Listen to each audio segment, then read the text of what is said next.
반갑습니다. 우리는 이 유한한 인생이기 때문에 이 땅을 살아가는 무조건 행복해야 돼요. 무조건 잘 살아야 됩니다. 하나님은 우리에게 사람을 창조하시고 나서 우리에게 하시는 말씀이 너는 이 땅을 다스리고 생육하고 번성시키는 주인공이 되라 말씀하시면서 우리에게 아낌없는 복을 우리에게 주셨다고 말씀을 했습니다.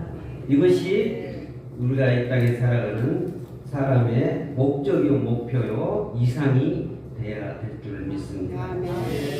특히 우리나라도 이게 점점 이렇게 발전해 나가면서 사실 저는 이제 이렇게 전후 시대로 참 가난한 시대에 살았어요. 여기 계신 분들도 비슷한 연배도 되시는데 젊으신 분들은 잘 모르지만 하여튼 빈농의 그 어려운 그 농사일을 지다가 이렇게 다 이렇게 이렇게 국민학교 마치고 중학교 마치고 이러면서 이렇게 서울의 의상실이니 구두 닦이니 뭘 하면서 다 이렇게 이렇게 도시로 이렇게 가출 내지는 이렇게 막 상경을 합니다. 저도 이제 똑같은 형편이었죠. 그러면서 그 당시에 이렇게 유행하고 찡하고 애들 날 돌아온단다 꿈을 안고 왔단다 내가 왔다 하면서 뭔가는 좀 해보려고 하면서 이렇게 도시에서 생활들을 많이 하게 되는 거예요. 그러면서 우리의 삶의 목표는 그래도 자수성가해야 되겠다. 어쨌든 이 배고픔을 멸해야 되겠다. 그리고 내가 먼저 이 세상에서 내 동생들 이렇게 좀 나는 못 배웠지만 이렇게 학교도 좀 보내고 또 부모들 용돈 좀 줘야 되겠다 이러면서 다 우리가 이렇게 같이 이렇게 타향살이 하면서 나그네 생활하면서 이렇게 생활하게 되는 겁니다.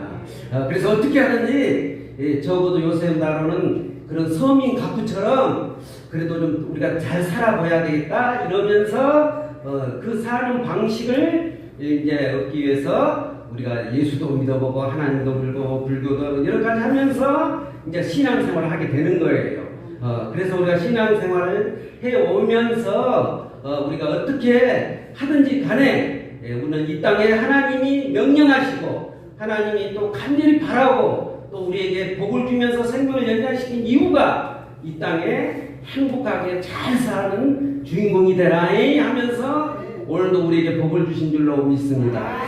저도 사실은 그렇게 빈농의 가정에 아무것도 없이 그냥 17살 이렇게 올라와서 학고의 노래 끝에 그래도 저는 마치 우리나라 개발붐에 따라서 이렇게 건설붐에 맞춰서 건설 분야의 최고고신 그래도 건축사가 면허를 가지고 있어요. 지금도 당당하게 건축사 사무실을 하면서 이렇게 생활을 하고 있습니다만은 그러면서 천하 갑부의 꿈도 꾸고 이렇게 돈도 많이 벌어봤어요. 수백억도 벌어보고 이런 과정 속에서 그래도 불행인지 다행인지 이렇게 이제 목사의 길을 간 지가 20여 년 되는데 이게 사업보다 훨씬 어려운 거예요.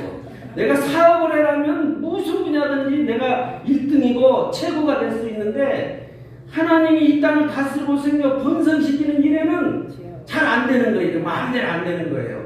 그러면서 항상 너 가는 길을 누가 비웃거든 확실한 증거를 보여주라는데 목사는 목사인데 이 교회도 제대로 자리도 잡지 못하고 교인 전도하기가 그렇게 힘든 거예요. 그래서 이렇게 가다가 소위 이렇게 하나님 이 땅을 다스리고 생존한 주인공이 살아가고 해서 목사로 만들어 놓고 나는 어찌된 일입니까? 그러면서 큰 교회 앞에 가서 운전대 세워놨고 눈물로 나는 왜 능력도 없고 나는 아무것도 없는데 왜 목사를 세웠습니까? 하면서 하나님께 기도하고 그 교회를 쳐다보고 그 목사를 생각하면서 이렇게 반복되는 인생이 상당히 많았어요. 한 10여 년은 된 것 같아.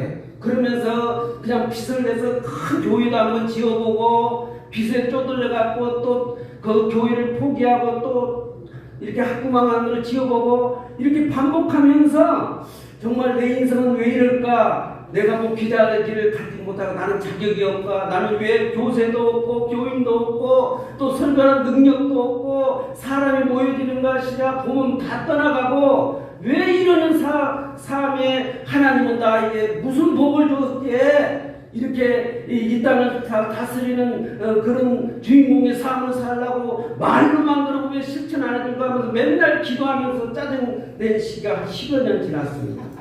그러면서 어떤 날 이 누가가 누구인지를 알았어요. 누가가 누구인지를. 여러분 오늘 이 시간 누가가 누구인지를 반드시 알고 새로운 비전의 꿈을 갖기를 원합니다. 여러분 누가 잘 아시죠? 그도 이제 꿈을 안고 이제 찡하고 햇빛날 바라보면서 동네에서 이제 공부 열심히 해서 의사가 돼갖고 동네 병원 만들었어요. 그리고 이제 나도 이걸로 좀 가부가 돼서 많은 사람들도 인기를 얻고 살아야 되겠다 하면서 동네에서 이제 병원을 차려가지고 시어머니가 와갖고 막 며느리 욕하고 그러면 또 그 며느리 나쁘다고 편들어주고 또 며느리가 오면은 또 아니 그 시어머니 나이도 많은데 왜 죽지도 않느냐고 그러면 편들어주고 이러면서 동네에서 이렇게 의사 생활을 하면서 나름대로 갑부의 꿈을 꾸고 살았습니다. 그래서 그런 과정 속에서 그도 불행인지 다행인지 사도 바울을 만나게 된 거예요. 그 다음에 그 당시에 그의 삶이 온전하게 그렇게 살았다면 지금 2000년이 지난 지금 누가를 알겠습니까? 그 당시에 명의가 되고 수많은 사람의 생명을 고치고 갑부가 되었다고 오늘 누가 그 사람 아는 사람 얼마나 있겠습니까? 그러나 그는 다행히도 하나님을 만났던 거예요. 바울을 만났다는 거예요. 바울을 만나고 그가 바울을 향하여서 그 한 사람에게 집중했던 거예요. 그 당시는 여러 가지 종교도 많았습니다. 종교 지도자도 유명한 사람도 많았습니다. 그러나 오직 하나님 한 사람만을 위해서 달려가는 사도 바울을 만났어요. 그리고 자기가 보니까 많은 종교들 가운데 이 하나님을 믿고 살아가는 진정한 한 사람을 자기가 만났다 생각하고 이제 인생의 이제 초반기 이런 병원을 문을 닫고 그 좋았던 그 병원의 문을 닫고 이제 바울을 따라가게 된 겁니다.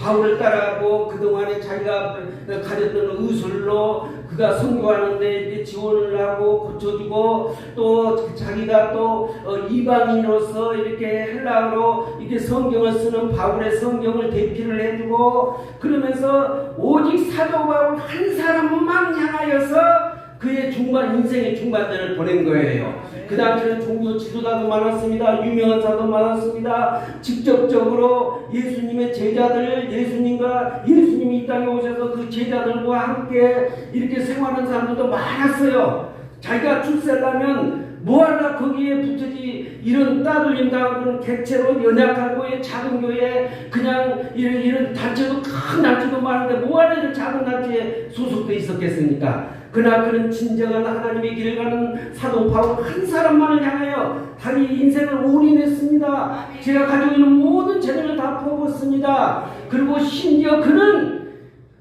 사도 바울이 로마에서 감옥에 가니까 도침을 싸서 감옥 안에 같이 가서 생활을 했다니까요. 같이 감옥 생활을 하면서까지도 그와 함께 했다는 것입니다. 오직 한 사람. 그 당시에서는 유명한 사람도 많았습니다. 유명한 종교도 많았습니다. 이리 붙으면 값도 없고 돈도 없고 저쪽으로 붙으면 자기 그리고 유명해지고 그랬습니다. 그러나 그런 건 탓하지 않았습니다. 그는 자기가 따르고 자기가 배우고 자기가 존경하는 사람이 감옥에를 가니까 나도 같이 감옥에 보내주려고 감옥에서 같이 생활했습니다. 이렇게까지 오직 한 사람을 위해서 한 영혼을 위해서 자기의 모든 인생을 다 바쳤다는 말입니다. 오늘 우리 그렇게 할 수 있는 사람 있겠어요? 오늘 그렇게 하는 사람은 큰 혼자 만나는 것이다. 요새 모든 사람들은 교회 큰 거, 유명한 목사, 교세 있는 거, 그래도 한 푼이라도 받는 거, 이런 데 와서 설교를 하는 것도 수십만, 수백만 원씩 주는데, 이런 데만 쫓아다니는 사람들이 많습니다. 오늘 여기에 찬양에 이렇게 지금 출전하는 사람들도 사실은, 많은 군중 앞에 출전을 해야지 왜 이런 데를 출전합니까? 그러나 우리는 누가와 같이 한 영혼을 향하는 그 열정이 우리에게 있기 때문에 이런 찬양대로 한 영혼을 향하여 많은 군중을 향하는 것보다 한 영혼을 향하여 행하는 살아가는 것이 바로 우리의 길이고 사도의 길이고 목사의 길이고 우리가 해야 할 일이라고 생각을 하고 그렇게 가는 인생이기 때문에 오늘 여기 있지 않나 그렇게 생각을 합니다. 누가는 그렇습니다. 오늘 이 사람 누가가 이렇게 그 당시에 그 많은 좋은 종교자들도 많고 예수님과 동행하는 직접 예수님의 제자들도 있었고 예수님에게 손을 닿으면 자기도 예수 제자가 될 수 있었고 그런 판국에 그런 곳에 휩쓸리지 아니하고 오직 하나님의 종으로서 진정한 삶을 사는 그런 오직 이 땅을 다스리는 주인공이 누구고 그가 올바른 길을 간다고 판단을 했기 때문에 자롱으로 치지 않냐고 오직 한 사람의 영혼을 위해서 자기의 모든 것을 다 바쳤다는 사실을 우리가 누가가 누군지 알라 오늘 말씀하고 있는 것입니다. 그 누가가 그렇게 하다가 이제 바울이 이제 순교를 당하고 이제 인생의 중반되면 싹 뺐어요. 자기가 따르고 자기 인생의 모든 것을 걸었던 자기의 사도가 자기의 사수가 이게 순교를 당해 죽어버렸다니까요. 그러면 대개 사람은 어떻게 했어요? 예수 제자는 다 어떻게 했어요? 다 이제 예정을 생각하고 먹고 살고 그래도 거기가 최고라고 다 돌아갔지 않습니까?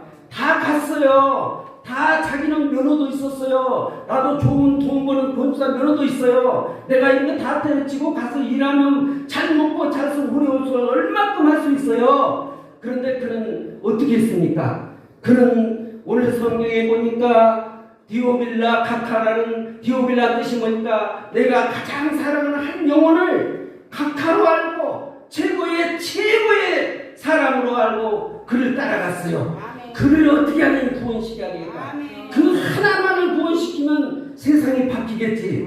그는 오직 자기의 성품이 한 사람 옳은 길을 가는 한 사람을 따라가게 되면 자기는 비록 그 길을 갈 때마다 내가 출세하지 못하고 내가 주체가 못하고 그 당시에 기독교로서 주체가 되려면 예수의 제자가 되고 예수님과 같게 되고 유대인이 되고 그래야 되는데 그 길 같이 가지 않았어요. 그들과 합류하지 않았어요. 비록 대체해서 따돌린다고 인정하지 않고 그렇지만 그는 이방인으로서 다 유대인들이 함께 했지만 나는 이방인이지만 나는 하나님을 믿어야 되겠어. 하나님을 따라야 되겠어. 하나님을 가장 믿는 사람을 따라가야 되겠어. 이러면서 그 인생의 앞날에 출세하고 뭐 자기가 좀 뭔가 얻어먹고 이런 거 생각하지 아니하고 오직 한 영혼을 향하여 간 인생의 결과가 오늘 누가가 누구인 줄 알아야 될 줄 믿습니다. 그는 성인이 되었습니다. 그는 아무것도 아닌 사람이었습니다. 유대인도 아니었습니다. 예수님의 제자도 아니었습니다. 기독교가 뭔지도 몰랐습니다. 그러나 오직 사도를 한 사람을 향하여 가니까 그가 한 데오빌라라는 한 사람 구원을 위하여 자기에 있는 모든 것 사도 바울과 함께 생활했던 그 실력과 그 경영과 그 전도의 열정을 다 합해가지고 한 영혼을 향하여서 모든 것을 다 바쳤습니다. 그래서 그를 설득하기 위해서 실제 예수님이 계셨고 예수님부터 초상을 그리면서 유명한 화가가 되었고 또 여러 가지 문장을 가지고 한 사람을 이렇게 구원시켜야 되니까 가진 미사 여부를 동원시키고 이렇게 해서 유명한 문학가가 되었고 또 그를 설득하려니까 한 영혼을 향해서 얘기하니까 이렇게 찬양도 하고 한 노래를 불러주기 위해서 한 영혼을 구원시키기 위해서 절중하다 보니까 유명한 음악가도 되었고 그는 역사가도 되고 전도가도 되었고 오직 한 영혼을 구원시킨다는 멀티플레이어가 됐다는 사실인 것입니다. 누가 아브라함을 쫓아가서 의사로 고치면 그가 명의사가 되었고 그가 어떤 사람이 믿음이 없다면 천하의 예수를 믿는 이 책을 읽어야만이 구원을 합니다. 그 당시 그 많은 책이 있지만 이 누가복음 이 사도행전 이를 기록을 했던 사실을 우리가 알 수 있어요. 그는 유대인도 아니었어요. 성경 저자 다 보세요. 40여 명의 성경 저자 중에 오직 이방인 유대인도 아니에요. 그런다고 히브리어도 잘 알았는데 오직 한 사람 누가만이 이 성경의 사도행전과 누가복음의 저자가 됐던 사실 여러분 잘 알 겁니다. 이 얼마나 당당한 일입니까? 내가 비록 주체의 사상, 이 기독교의 지금도 그 크고 잘 나가는 그 사람 주체에 끼어들지 못한다 할지라도 내가 한 영혼을 향하여 어떻습니까? 그는 유명한 하늘의 별이 된 거예요. 성인이 된 거예요. 오늘 성경을 보면 누가복음과 사도행전은 신약의 4분의 1에 해당된 거예요. 40명의 저자 중에 오로지 이방인 한 사람이 뛴 거예요. 근데 그가 수많은 군중을 구원시킨 것도 아니에요. 오직 한 사람의 영혼을 구원시키기 위하여 자기에 있는 모든 것을 다 조언시키니까 그는 위대한 사람이 되고 성인이 되고 오늘도 저 하늘의 별과 같이 빛나고 있지 않습니까? 오늘 누가가 누구인지를 여러분 아시는 희망을 가지기 바랍니다. 소망을 가지기 바랍니다. 여러분이 가지고 있는 재능은 바로 누가 같은 사람이 되라고 여러분에게 부여된 것입니다. 그러므로 오늘 여러분은 찬양을 하게 모인 줄 압니다. 찬양을 한다면 그 찬양 하나를 가지고 한 영혼을 구원하기 위한 것이라는 사실을 여러분은 오늘 이 시간 이 기회인 줄 믿기를 바랍니다. 그래서 열정적으로 여러분 찬양을 하며 한 영혼이 구원된다면 여러분은 세상의 스타가 될 것입니다. 저 다니엘 17장 3절에 보면 저 하늘의 별과 같이 영원히 빛나리라고 하나님 오늘 여러분에게 약속하고 있는 것입니다. 여러분 많은 사람 예수님도 우리에게 말했습니다. 예수님이 하루마다 그 당시에 그 많은 목자들이 많았습니다. 그러나 그 많은 목자들은 많은 군중을 모아놨고 그 99마리의 양들을 향하여서 돌봄 목회를 하고 또 거기서 나온 것을 뱉어지고 먹고 사는 사람들이지만 선한 목자는 그들을 가지고 한 마리의 양을 찾기 위해서 자기의 모든 것을 다 투자하는 사람이 진정한 선한 목자라고 하나님은 정의했습니다. 여러분 선한 목자가 되십니까? 선한 목자가 되시다면 오늘 이 찬양을 통해서 그 한 영혼을 향해서 여러분의 모든 열정을 다할 때 여러분 유명한 복음 가수 아니면 그 노래를 가지고 모든 영혼들이 다 구원을 받는 역사가 있음으로 인해서 여러분도 스타가 될 줄로 믿습니다. 우리 오늘 그런 시간이 되기를 간절히 기도하면서 우리 함께 이 찬양을 열심으로 자기는 모든 것들을 다 동원돼서 이 오늘의 축제가 되기를 예수님으로 축복합니다. 하나님 아버지 감사합니다. 오늘 살아가는 인생 동안 저희들에게 있는 역사와 시간을 주시고 오늘도 하나님 아버지 저희들이 찬양을 할 수 있도록 은혜를 내려주시니 감사를 드리옵나이다. 아버지 하나님 오늘 이 시간 하나님 영광 받아 주시옵시고 그 영광이 저희들의 큰 상으로 하나님 전달되어서 아버지 하나님 오늘 하시는 이 모든 역사가 영원히 빛나는 스타가 타는 귀한 시간 되게 하여 주시옵소서. 우리 주 예수 그리스도 이름으로 기도드리옵나이다. 아멘.